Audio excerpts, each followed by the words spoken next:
The following talk was given at the Insight Meditation Center in Redwood City, California. Please visit our website at audiodharma.org.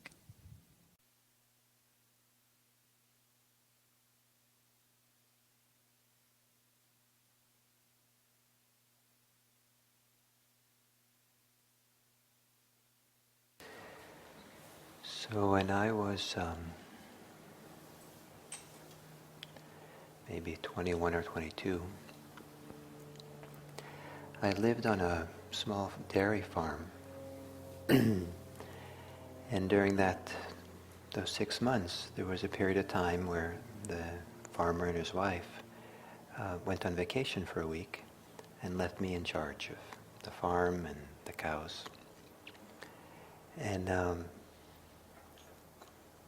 it was in a fairly rural place, end of a long road.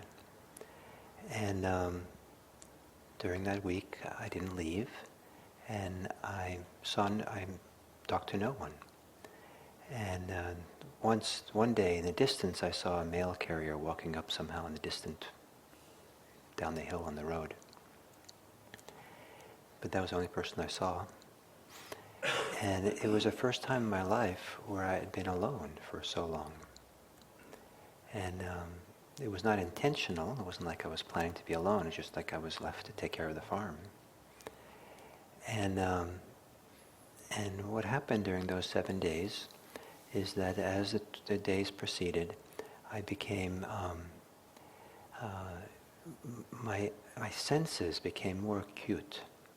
And I became more aware. I would see things, and things would glisten. I think I'd, see some object, and it was kind of like it was glistening and bright, and stood out in the highlight. And I thought it was kind of this cool. I could walk around, kind of like amazed how beautiful things were. And I became acutely aware of my thoughts in a way that I'd never been aware of my thoughts before. And I guess it was the only conversation happening. And it wasn't like my thoughts were any significance. It wasn't like I was thinking deep thoughts or special thoughts. It was more like the miracle of thinking. It's like, and I felt this intimacy with the world around me. I felt this intimacy with myself.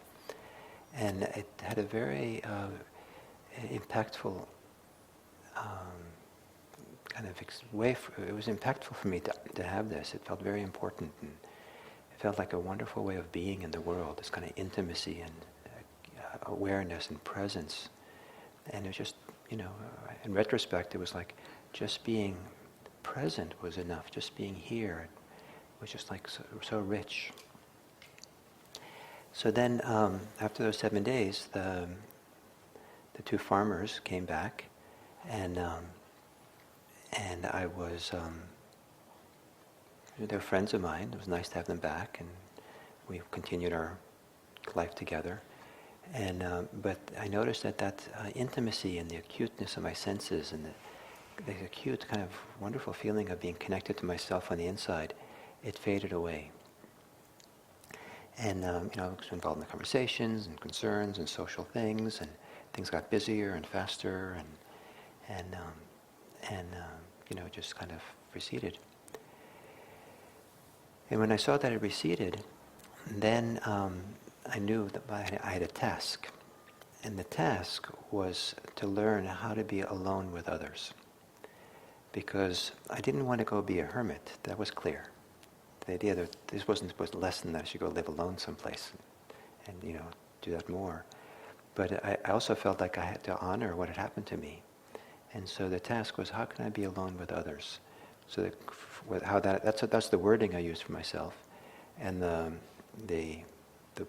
what that meant was, how do I pay attention to what my mind does and how I live my life, so I don't get pulled off, swept away into the social world, social concerns, wanting people to like me, concerned about how I look, all the kind of ways in which we get caught up in this social games and things to do and activities.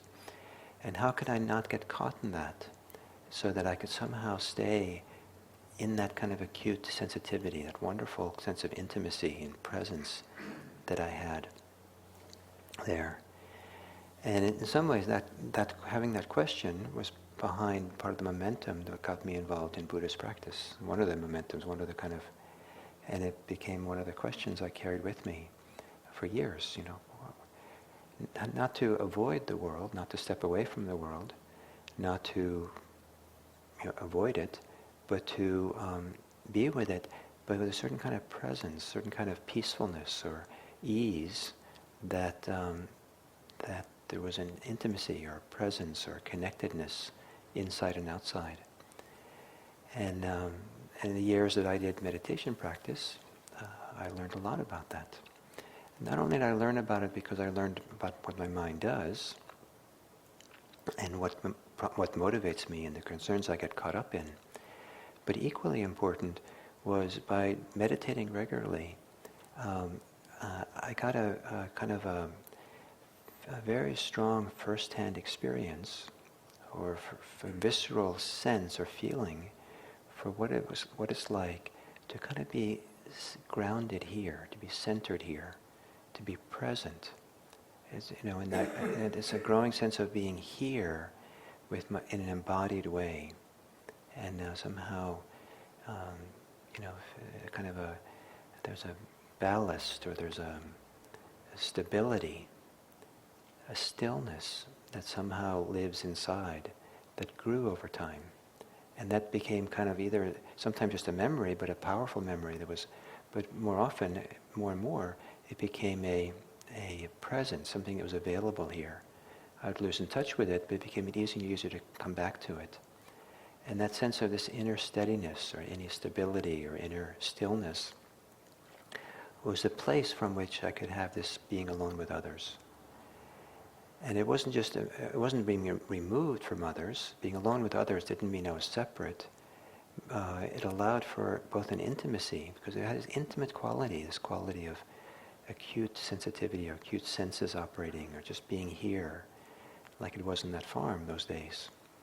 And to really kind of take in and feel and experience whatever's happening, or the person you're with, be there for them, be with them. So to be alone with others. And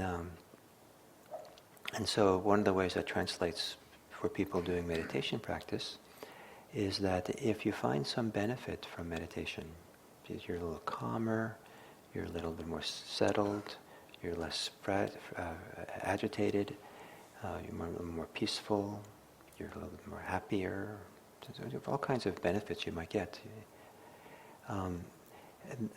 When you're meditating, you're kind of not involved in the world so actively. You're not caught up in the concerns and activities. You're not on the computer.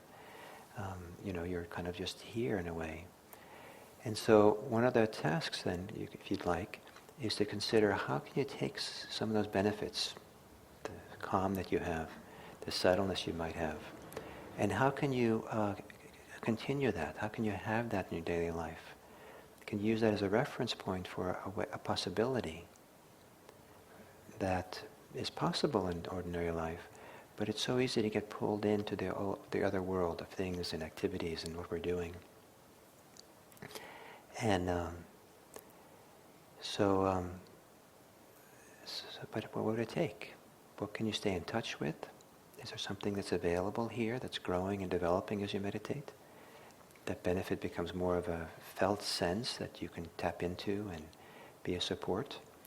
And what kind of understanding, greater self-understanding you're getting about what your mind does, what your concerns do, that cause you to lose touch with that, cause you to sacrifice it and give it up. If you have some calm, have some peace, have some sense of well-being, why do you give it up? What do you give it up for when you get up from your meditation? And it doesn't have to be very dramatic, the benefit you get from meditation. It means it can just be a teeny bit. But because it's a little bit different than how you live your normal life, it gives you a reference point to ask that question. And it gives you a reference point to see the difference and see what you do. And over time, you'll learn more and more how to be in that beneficial place, that good place. And you'll see what you do to lose it.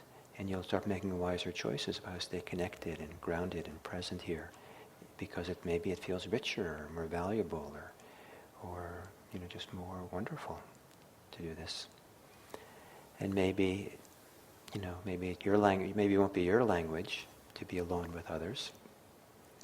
Maybe your language will be to be calm with others, or to be connected with yourself and others, to be at peace with others. So you might have your own way of saying it.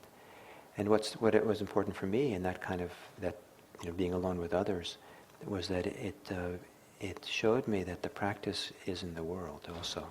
It wasn't only about stepping away from the world. It had to be applied to the world that we're living as well.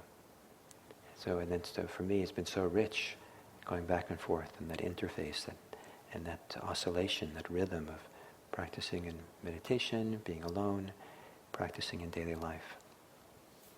And I hope that your meditation practice gives you a reference point and a vantage point from which to enter into your normal life, and that your normal life gives you material for your meditation practice.